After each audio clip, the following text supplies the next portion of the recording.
valuable golden tickets. I hope we can all keep it up. 3.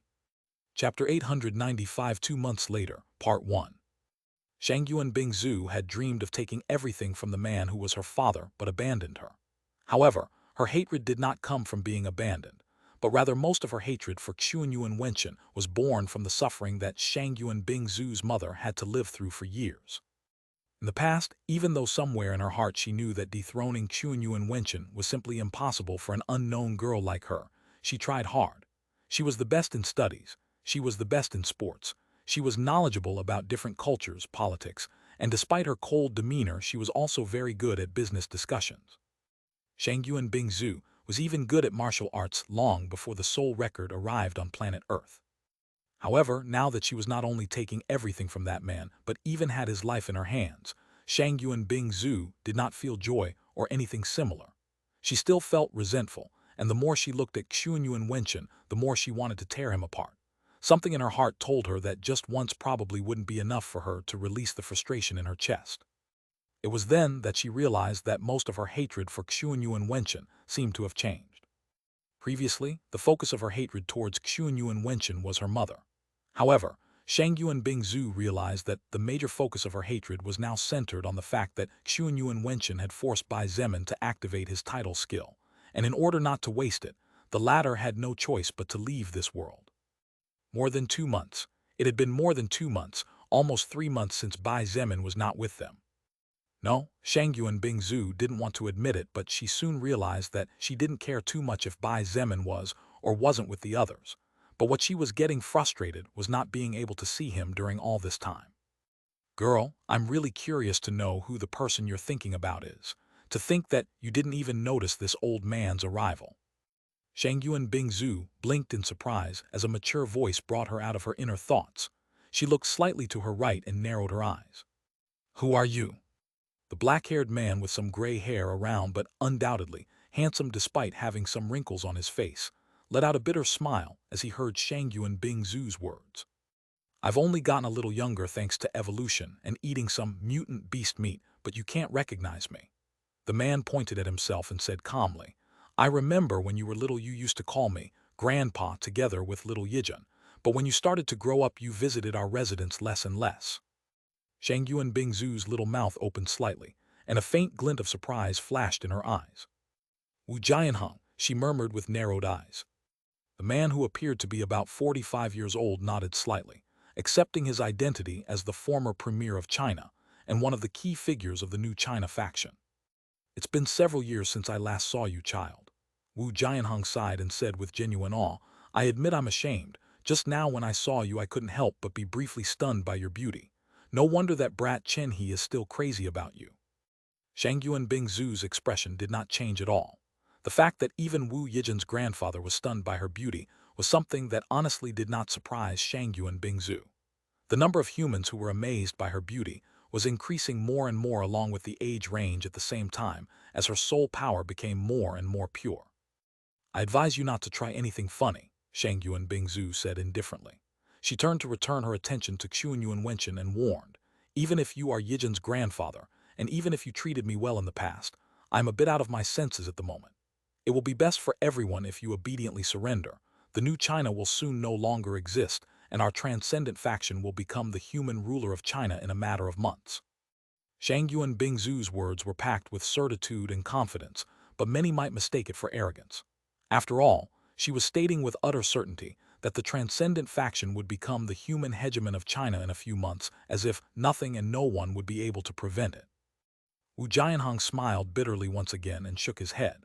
He looked at Xun Yuan Wenchen, whose body was frozen to his chest. It wouldn't be long before he became ice statue completely, but all ability to resist seemed to have disappeared now. You were even able to defeat Wenchen after fighting so many battles before. What can a level 25 useless old man like me do? Wu Jianheng said with self-mockery. He looked at Shang Yuan Bingzu with a gentle smile and said calmly, however, I am really surprised that you are second in command of this transcendent faction.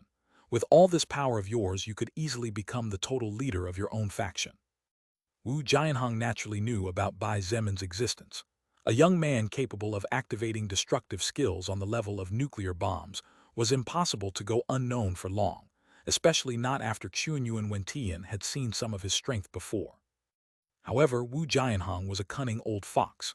He did not believe that Shang Yuan Bingzu did not have greed in her heart, and he preferred her to become the next leader of China since, for better or worse, the president's blood ran through her veins, not to mention the fact that she was powerful enough to crush a battalion of soldiers, an armored battalion, a legion of soul evolvers, and the leader of them all. Unfortunately, Wu Jianheng had no way of imagining, let alone knowing, that the greed in Shang Yuan Bingzu's heart was strong enough to target the universe, but weak enough to be willing to stand behind a single person. No one can defeat Bai Zemin, she said in a casual voice, as if she was saying that today's weather was a little colder than yesterday's. Shang Yuan Bingzu looked at Wu Yijin's grandfather and said casually, Bai Zemin is destined to become the ruler not only of China, but of the entire earth eventually. His rise is unstoppable regardless of who opposes him. Even in the hypothetical case that I would want to form my own faction, it would all fall apart sooner rather than later. Do you understand what I mean? Wu Jianheng was silent for a few seconds before closing his eyes and sighing. He nodded, I understand. If you understand, then that's good. Shang Yuan Bingzu looked at Xun Yuan Wenchen again and said casually, regardless of whether you agreed on the nuclear attack, Let me tell you that one of the targets was the base where Uncle Wu and Aunt Sun are located. Yijun is very sad, hurt, and disappointed with you." Wu Jianhong smiled bitterly again and said in a low voice, "Bing Zhu, child, there are many things that we as humans are powerless against. Especially me. Regardless of my position, I am still second only to Wenchen, not to mention the difference in strength between the two."